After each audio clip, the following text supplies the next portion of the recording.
မင်္ဂလာပါဒီနေ့မနက်ခင်းလေးကတော့မိုးလေးရွာပြီးရာသီဥတုကအေးစင်းစင်းလေးနဲ့အရန်ကိုတာယာနေပါတယ်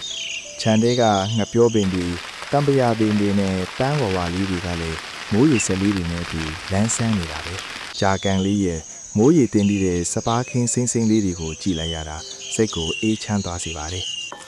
ရာသီဥတုအေးအေးလေးဆိုတော့ပူပူနွေးနွေးလေးစားကြတာနဲ့ဒီနေ့တော့အိမ်မှာဖတ်ထုတ်ခင်းရေလူစားဖြစ်တယ်အသားကိုပပလေးတွေအရင်လီးပြီးတော့မှနုံနုံဆင်းလိုက်ပါတယ်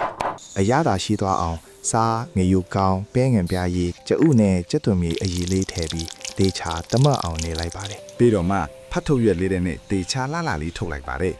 ကဲအခုဆိုရင်တော့ရေနွေးပူပူလေးထဲမှာပြုတ်ထားတဲ့ဖတ်ထုတ်လေးတွေကျက်သွားပါပြီကျက်သွန်မြစ်လေးတွေထည့်ထားတဲ့တန်းကန်တွေကိုခတ်ထည့်လိုက်ပါပြီအရာသာပိုရှိပြီးစားကြင်စရာကောင်းသွားအောင်ငရုတ်သေးမုတ်လေးနည်းနည်းဖြိုးလိုက်မယ်နော်တကယ်ကိုမွေးပြက်ပြီးစားကြင်စရာကောင်းတဲ့ဖတ်ထုတ်ဟင်းရေပူပူလေးတစ်ခွက်ရပါပြီ